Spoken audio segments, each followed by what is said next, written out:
just when you thought things couldn't get any scarier. Welcome to Watch Mojo, and today we're counting down our picks for the top 10 dark theories about the Halloween movie franchise that will haunt your dreams. There you are. Wonderful. Before we begin, we publish new content every day, so be sure to subscribe to our channel and ring the bell to get notified about our latest videos. For this list, we're looking at unique fan theories that add a whole new dimension to the horror of the Halloween franchise. Some of these are pretty out there, others feel more grounded, but they're all compelling and fun to think about. Consider yourself warned. Spoilers await around every corner. Marion Chambers with Dr. Loomis at the clinic. He's here. 10-4, unit calling, identify suspect. Michael Myers, just get your ass over here. Number 10. Michael Myers is a supernatural force that exists to spread fear.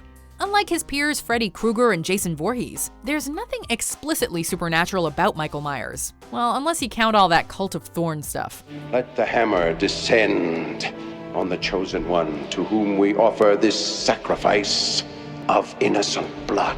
For the most part, Myers is described as flesh and blood, a man who can be captured, incarcerated, and hypothetically killed. It's that last point where things get a little complicated though, as this apparently human killer refuses to die. For that reason, people have suggested that Michael is a supernatural force that only appears to be human. That being his purpose? To spread fear. Think of him as a single-minded demon or a demigod. Monsters are scary and all, but there's something about a seemingly earthly killer that's more immediately terrifying. You can't kill the boogeyman. Get in there, come on, Tommy. Now lock the door! Number 9. Michael Myers is triggered by lovemaking. The original Halloween is considered by many to serve as the blueprint for both the final girl trope and the rules of the slasher genre. You likely know them well, but in the off chance you don't, here's Randy from Scream with a refresher. Number 1, you can never have sex. Though Michael's killing pattern generally follows these rules, even more so than most of his peers, he seems to really target sexually active victims. It's like he's got a sixth sense for fornication. Some have suggested that based on his history in the films, including his very first kill, his sister after she had sex, he's first and foremost driven by a violent, almost instinctive repulsion to sexual activity. Number 8. Michael Myers is the physical manifestation of pure evil. Though this theory is perhaps similar to our first entry, there's a big difference between fear and evil. Unpacking the psychology of Michael Myers is a seemingly insurmountable task. More than one psychologist in the film franchise has dedicated their lives to it with little success. What was living behind that boy's eyes was purely and simply evil. As Dr. Sam Loomis put it in the first film, and as was hammered home again by his notes in the 2018 film, Michael is pure evil. There's no complex psychology, there's no cure, he is evil, pure and simple. It'd seem that this is an opinion shared by series creator John Carpenter, who once described Michael as, quote, almost a supernatural force, a force of nature, an evil force that's loose. You don't believe in the boogeyman? He's here! Michael! You should. Number 7. Laurie Strode pushed the bus off the road. They're transferring him. Tomorrow, 7 o'clock. In the 2018 film, we are reunited with Laurie Strode, a woman defined and haunted by her connection to Michael Myers. She's got a strained relationship with her family and lives in isolation in a fortress of her own design. She spent her life preparing to kill Michael. She seems to believe with every fiber of her being that they're destined to meet again. All this hiding, all this preparation, it was for nothing. I mean, it took priority over your family. In the film, she watches as the bus transporting Michael leaves the institution, and then she's showing up to family dinner drunk and very distraught. Off-screen, the bus has inexplicably crashed. When she sees news of it on TV, she hardly reacts. Could Laurie, in her obsession, have forced the hands of fate? Do you know that I pray every night that he would escape? What the hell did you do that for? So I can kill him. Number 6. The Silver Shamrock Company made Michael's childhood mask. Mom already got his mask. Silver Shamrock, look! Nice try. 8 more days to Halloween, Halloween. Halloween 3 is an oddity. Carpenter tried to turn the series into a Halloween-themed anthology, but cinema-goers at the time were disinterested in Halloween without Michael Myers, and so the franchise returned to the formula. In retrospect, it's seen as an underrated standalone cult classic. But what if it is connected to the core series?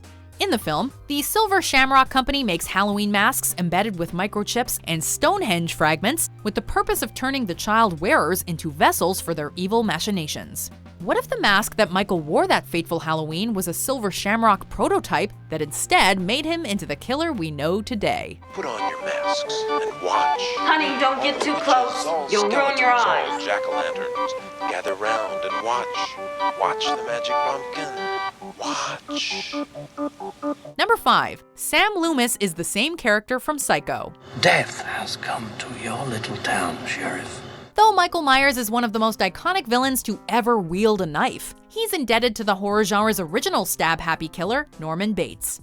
In Hitchcock's seminal horror film Psycho, Janet Leigh's doomed Marion Crane is in a relationship with a man by the name of Sam Loomis.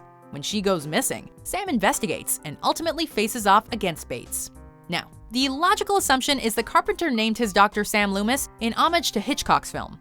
But what if Sam's encounter with Norman Bates actually gave him a taste for deviant psychology, and he decided to dedicate his life to the study of the criminally insane? And you know what? The timeline actually works quite well. You're talking about him as if he were a human being. That part of him died years ago. Number 4. Michael Myers has congenital insensitivity to pain with anhidrosis. We've talked about the supernatural explanations as to how Michael Myers can take such a beating, but like we said, Myers isn't an inherently supernatural character. For those who prefer their slasher villain grounded in reality, this explanation goes a long way. An extremely rare condition, congenital insensitivity to pain with anhidrosis, or CIPA for short, is characterized by a complete lack of any nerve-related sensation. No pain, no heat, no cold, pretty much the only thing that the person can feel is pressure. Could this explain how Michael can take such a beating and just keep on moving? It'd certainly explain his fighting style. No! No! Number 3. Michael Myers is possessed by Chucky. The first person I let in on my little secret was a 6-year-old kid. I'm gonna be 6 years old again. Once upon a time, fans theorized that baby Michael from the first season of American Horror Story was Michael Myers. Sadly, as of the season 8 of American Horror Story, it no longer holds water. Thankfully, there's another crossover that does: Halloween and the Child's Play series. It's more than a little far-fetched, but it sure is fun. Hi, I'm Chucky. Wanna play? This theory posits that Charles Lee Chucky Ray, best known to horror lovers for using voodoo to jump into the body of a doll, briefly jumped into a human body, that of 6-year-old Michael Myers. It certainly explains why a young child would suddenly murder his own sister. As for the rest of the killings, well, our next entry covers that.